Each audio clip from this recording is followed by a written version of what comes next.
You might have noticed a trend amongst modern social media influencers. They are getting incredibly rich. Just 10 years ago, the very top YouTubers on the platform were mostly filming out of their modest apartments, doing average skits, and living lives pretty similar to you or I. Almost all of them had regular day jobs and posted to the internet because they found it fun, or at the very most, because it could earn them a little extra side money. Contrast that with today, where some influencers have the same reach, notoriety, and income as top athletes, singers, and movie stars. As this new breed of celebrity has grown even wealthier, they have been able to broadcast even more elaborate content, whether it be showing off their new mansion, giving away millions of dollars to strangers, or simply spending more money on the production of their videos. But this whole ecosystem is predicated on something of a marketing gold rush. It is a unique and delicate blend of circumstances that made houses like this possible, and that easy money situation is coming to an end faster than these people might expect. Welcome back to the CBC podcast. Welcome back, everybody. Thank you for being here. Welcome back to the home of entrepreneurship, modern dating, interpersonal relationships, finance, real estate, and a lot of other things. Thank you for being here. Um, Welcome Amina back. Amina's here. As a matter of fact, let's give Amina a round of applause. She's joining us. So Amina had, a minor. I say minor medical procedure. It's always minor to the guys, right? You just had a baby, babe, ain't it a big deal? But no, she had a medical procedure, but she's back. Yes. Moving around maybe a little slightly prematurely, but hey, she wanted to get back to work. So who am I to say don't come to work? So we're here to work for you. Hi. Before we get started, let me go ahead and say thank you. We reached just today. It's interesting that we would be recording this today, but we reached a milestone of 150 subscribers. So let's give you guys a very loud round of applause. Thank you. 150 is pretty big. It was kind of a milestone that I set for myself. I said, man, if I can hit 150, before the end of March, I'll be happy with that. So we reached it here on the 14th of March when we're recording this. So thank you very much. With that out of the way, let's get into this. What are we talking about today? So we're talking today about the rise of the social media influencer. Fast money brings slow problems. What does that mean? What does that mean to you? Fast money brings slow problems. What does that mean? Well, I don't know. That's why I was kind of interested in the title when you said it to me. I was like, tell me more. Tell me more. So I thought the same thing 3 days ago, when I started researching for this. And I said, man, this is an interesting topic. And I'm going to use two examples today of where that fast money and that fast rise to fame can bring sometimes not slow problems, fast problems, if you're not careful. Um, so, Oh, like vanilla ice. yeah, Vanilla Okay. Ice. Yeah, Vanilla Ice is a good example, and that was way before social media age, right? But yeah, exactly. Dating myself. That, yeah, right. That stardom comes fast, and now the beauty of the internet, guys, and whether you've decided to embrace it or not is irrelevant because it's just the way of the world now, and it's where we're headed. Um, the influencer is a big deal. It's a very, very big deal. You have influencers now on YouTube and TikTok. I mean, pick your platform, but there's Instagram. any of these platforms you have people who one day was an average Joe, the next day they now command a following of tens of thousands, if not hundreds of thousands, or in the examples that we're going to use today, millions of people that are. And it can be done as, a slow race, over Mhm. time, or it can happen fairly quickly depending on, the content of the person. You can wake up and be somebody else pretty quickly. So She showed me one today. I had no idea who the guy was. Is the kid some kid with toys or something? And I mean, insane. Ryan's toy review. Ryan's Toy Roo. If anybody's ever seen this kid, I just saw him today, and he's like that Corey Kenshin. The kids even show. There's kids influencers too. Like this is a huge topic. This is a huge. There's kids influ. My kids have shown me influencers. I've had my kids' friends here who have shown me this Corey Kenshin guy who's like a gamer. I think he has like 83 million followers, right? Does that even make any sense? 83 million people That's massive. are following this kid. So that just so you know, to put it in perspective, your influencer now is not, this is not now something that we can just say, this is just that internet stuff. No, this is the real deal. You now have, in some cases, very young people who now command a massive, dedicated following of people, right? That when the reason they call you an influencer is because if that person says, hey man, try this deodorant, right? A good number of their followers are going to try it, right? So the marketing power is now in the hands of the individual in a lot of cases, right? So this is her lane way and more than mine. immediately, I mean, immediately that with a touch of a button, they can get millions of people on that product or whatever it is that they're, Now, what are the risks of this, right? So you get this fast fame, right? You become one of these, and you saw the clip in the beginning where it's talking about just the reach of influencers, right? And the just the wide net that they can cast overnight in some cases. I mean, all you have to, I mean, look, we talk about and you'll notice, obviously, I'm a boxing fan. If you guys check out my Instagram, you've seen me, doing my stuff on there. But and matter of fact, Jake Paul, now that you lost, maybe me and you can do something, you get an old guy shot, man. Old guy shot. I just saw Creed 3. Come on, man. But so like Jake and Logan Paul, right? I had no idea who these guys were. The reason I knew who they were is because I'm into boxing and they bled over into my space. So I'm like, who are these dudes? Right? So I'm asking you, I'm asking my kids, who are these guys, right?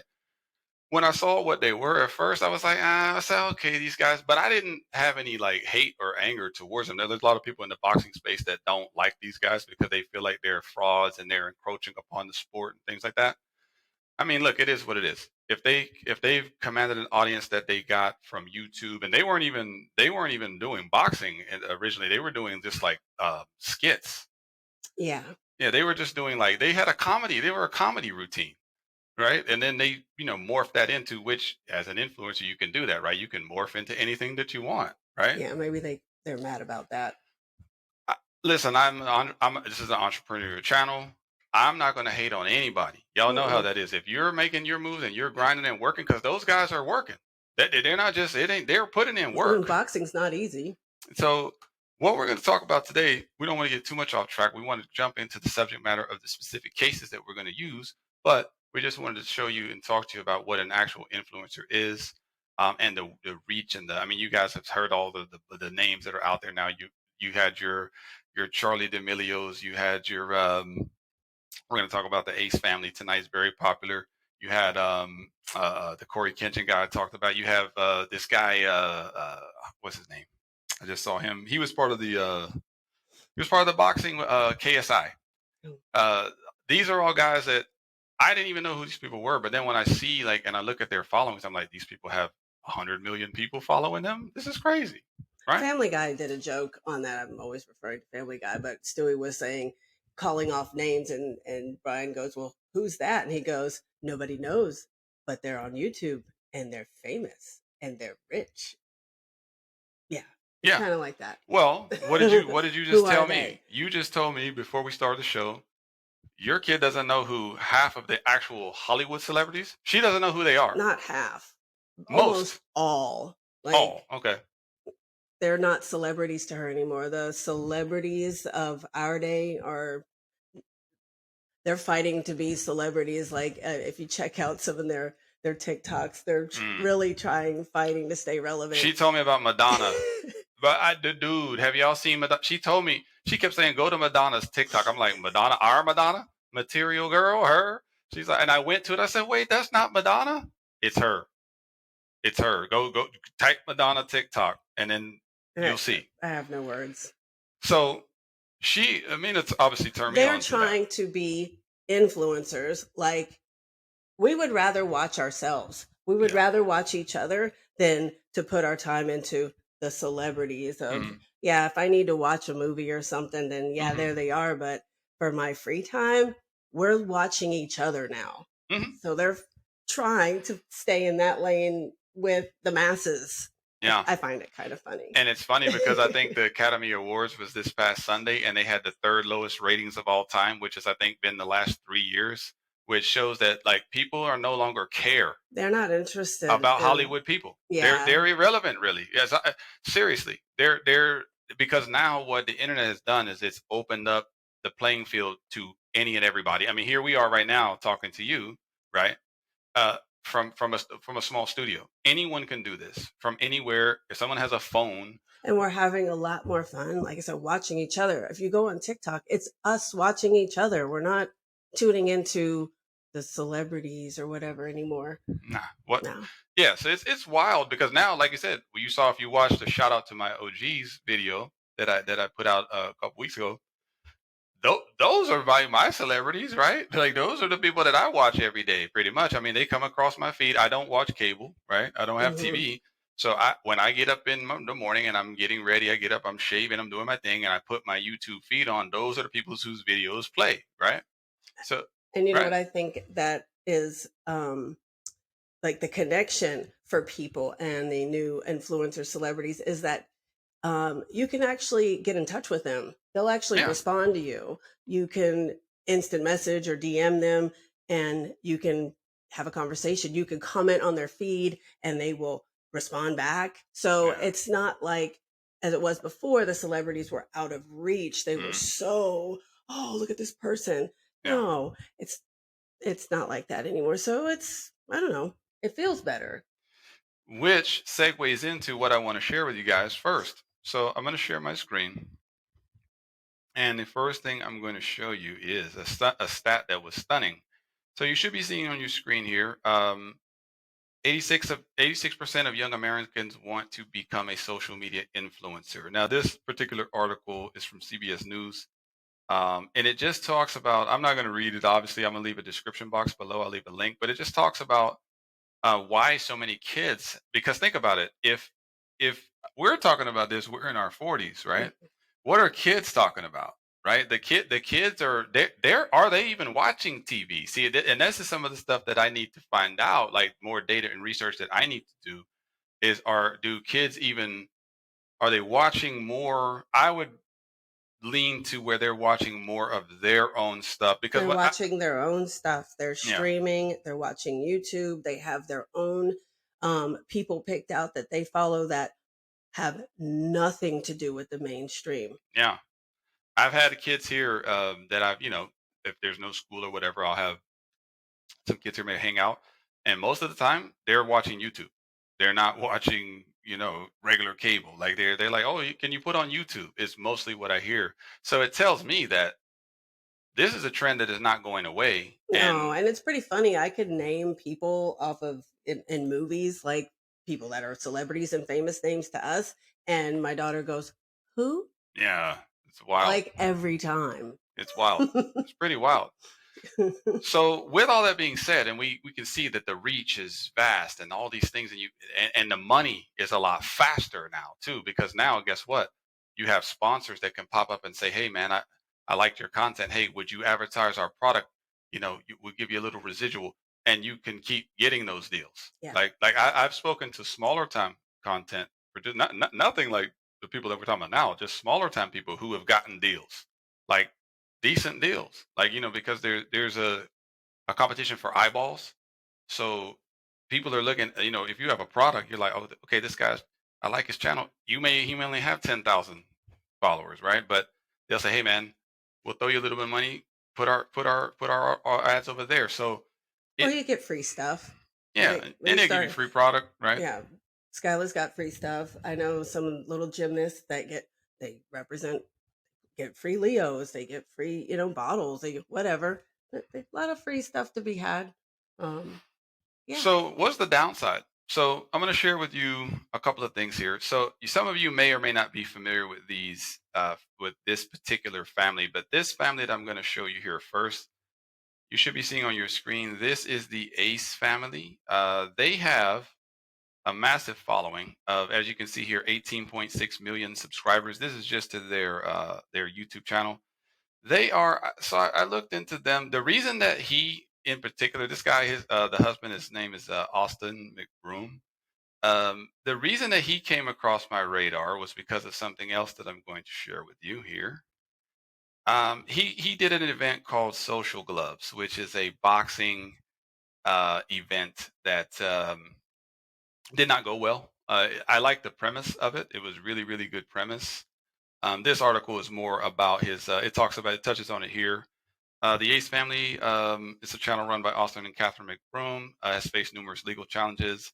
Catherine is his wife. She has a cosmetics company that she's going through litigation with. They're suing her for a lot of shady things that she did. He did the boxing event, as you can see here, which is Social Gloves, which I'm talking about, which is the one that caught my eye, and that's why I was like, man, let me look more into this guy, right, and find out what he was doing. So I like the idea. I really like the idea. It was, what? Why not get all of these influencers, all these big name influencers from all over, and say, hey, let's put on a boxing event and let's match up guys. Say you had an internet beef with somebody, right? That's a good idea. It's a great idea. I love the idea, and Yeah. I wish that he would have had success with it. Because it could have been ongoing. I would like to see that. And I actually watched the clips of the actual event, and I'll leave a link to it. You can take a look.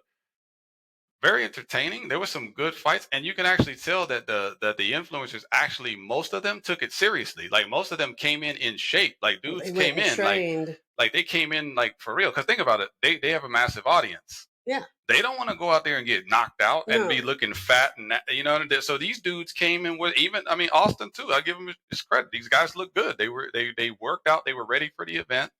Unfortunately, he made a lot of promises that he couldn't keep. He promised fighters way more money than he would really be able to pay them. He thought he was like Floyd Mayweather territory, where he was going to get 2 million pay-per-view buys. It did significantly less than that. So he overpromised and underdelivered is what he did at the end of the day. And unfortunately, now he's facing numerous lawsuits. I mean, he's got tons and tons of lawsuits piling up. So with that success and that fame, maybe you start to think that you can do anything. Mm-hmm. And if you watch any of his videos, he's very, very flamboyant and energetic, and he believes in himself, right? And he's got. Have you seen the views on their videos? Sure. I mean, sure. I mean, his videos. I mean, their views. Everything they put out gets. I mean, if I just look in the double-digit millions. So if I just look at his last, okay, he has a video here that went out 5 days ago that has 600,000 views. 4 hours ago, 16,000 views. 223,000 views 4 days ago. So obviously, this family is very, very popular. But again, you got to be careful, because one of the things, if you watch Valuetainment, one of the things they talk about is you got to be careful with, when you start to get a little bit of fame as an influencer, you're going to have a lot of people coming at you and say, hey, plug this product, or plug this, or plug that.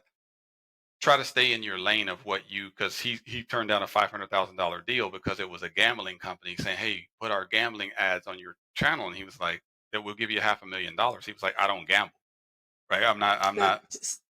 That's like Skylar taking a deal for the best ribs in town. And she doesn't eat ribs, right? We don't eat meat. So. Some people will take the money anyway, right? Yeah. Because they're so hungry to just get the money. And you're chasing the money. And then you're like, okay, you're a vegan. Hey, plug this hamburger for us, right? How much? Right? Yeah. I'll sit up here and act like I enjoy it for $10,000, right? You don't want to get into that. Yeah. So the last example we're going to share with you is, this is a lady, and I don't know anything about traveling.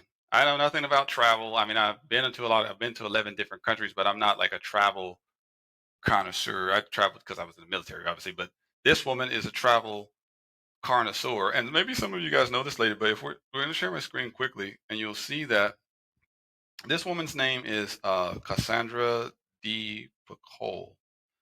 And you should be seeing her. This is her TikTok page on the screen. As you can see, she's 377 million views, right?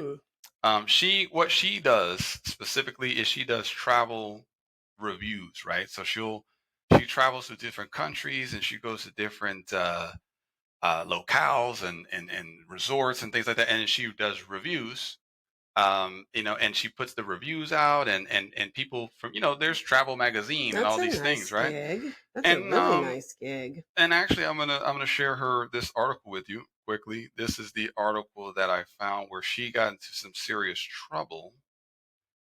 This one here. So you should be seeing on your screen fraud suits filed against. This is okay. So she claimed to be the first woman to travel to every country, which is a Guinness Book of World Records claim. And if you actually look in the article here, so it says, okay, Deepa Call leverages first woman claim. So she started getting that rolling, right? Okay. With I'm going to be the first woman to travel to each country, right? Okay. And it caught fire. It caught fire, and she made a ton of money. Like, she was getting like all these sponsorships and all these endorsements and everything were coming. Oh, the first woman, and she's a moderately attractive woman too, which helps, right? It makes you, the more photogenic, the more money you make. Everybody knows that. Unfortunately, she was lying. Unfortunately, she didn't go to even half of those countries. She was making most of it up. Okay. Right? So people caught on because there were people who started following her who were actual travel connoisseurs who had been to those places, and they're like, "Wait a minute, she hasn't been. What is she talking about?" Well, she's just saying she's been there and describing things that weren't there. And not only that, she wasn't describing things that she should have been telling people to go see, right? Okay. So now you're in the pool with actual travel people, right? Who can call your bluff. See, so you have to be careful whatever your lane is, right? Yeah. So you can't just Stick get to out what here you and know. stick to what you know. Don't start thinking, oh, you know what, I can do this. I'll branch out and do this and that. No. Stick to what you Stick to know. what you know. So the moral of this video, I think, is we can't necessarily blame young kids for wanting to be influencers, can we? Because guess what? When we were kids, we wanted to be movie stars, right? Like, we wanted to be. Remember that? Like, it was, oh, we wanted to be movie stars. It's the same thing. It's exactly the same thing. It's just in a different format. It's a lot more attainable. A lot more attainable now too, though, because before it was, whoever the elites picked to be in front of the television and in the screens and in the movies, you were chosen. And now, if you're talented, you just have to turn on your phone, and it's so much more attainable. It's here for everybody, and the influencers are the new celebrities. Absolutely. Because Hollywood, whatever. Nobody likes Hollywood anymore anyway. All those people do is cry and complain and moan and groan. Nobody likes them. Pretty much. All they do is groan and they turn moan. Every award ceremony into a political agenda. Nobody wants to hear what you think about politics, by the way. Nobody cares. And you guys don't care either. You're just reading lines you were told to read. Like, seriously, we the jig is up. We don't believe you. We all know. The jig is up. Nobody believes you guys anymore. That you're paid to program. Yeah. We get it. You guys don't. Come on. Like, we get it now. It's okay. And, and some celebrities have woken up to the fact that we've woken up. Yeah. And you'll see those celebrities, they're not even trying no more. They're like, yeah, they know now. They're the ones telling us about it. Sorry, guys. They put us up to it. So again, as we wrap up here, I think it's realistic, right? That kids are telling people that they want to be influenced, because guess what? That's who they're following every day. They're looking at their influence. Like I said, I didn't know who I didn't know Corey Kenshin and these guys were, but these kids over here, they're crazy about this guy. Oh, put on Corey. I'm like, who? Like, so it's a learning experience for me. You're way more into the lane than I am with this stuff, because your daughter's kind of a mini influencer in some ways already, because she's got a sports following and things like that. So it's interesting. I don't think that we can necessarily fight it, but I think we can educate ourselves too. I'm educating myself. I'm learning, y'all. I told y'all, all this stuff I'm talking to y'all about is learning for me. I promise you. All the stuff that I talk to y'all about, all this stuff is really new to me. So it's fun. That's why I said it's fun for me to learn along with you guys and be a part of this journey. So anything you want to say before we wrap up tonight, or you got some more to cover? I say, if you can't beat them, join them. Isn't that what they say? Yeah, they used to say that, right? The cartoons. You can't beat them, join them, and join them with some education and knowing what you're doing, and so that you can be humble, because it is quite attainable for everyone. Sky's the limit for everybody. Absolutely. By the way, side note, MegaCon. We're going to be there in 2 weeks. We're I'm gonna have some video. We're gonna have all kinds of video. She's going there just because of Hayden Christensen, by the way. So Hayden, if you're watching the video, Hayden, do you remember the last time that we were together? In fact, I'll flash a picture of that. I'll flash that picture on the video so y'all can see how she was smiling. This smile was Kool-Aid smile. I'm starting to do it now. Ear to ear. Do you remember that time, Hayden? So he's going to be there, and so she's going to go just because of him. So we're going to have some great content from that. So stay tuned for that. We're going to have some great content. We're going to capture. It's going to be a blast. We're going to be out there with some good friends. We're going to have a great time. It's going to, guys, it's like I say, you got to get out and live your life. Enjoy yourself, man. We only get to do this thing one time. So live your life. Yeah. Thank you for being here. We'll see you next time.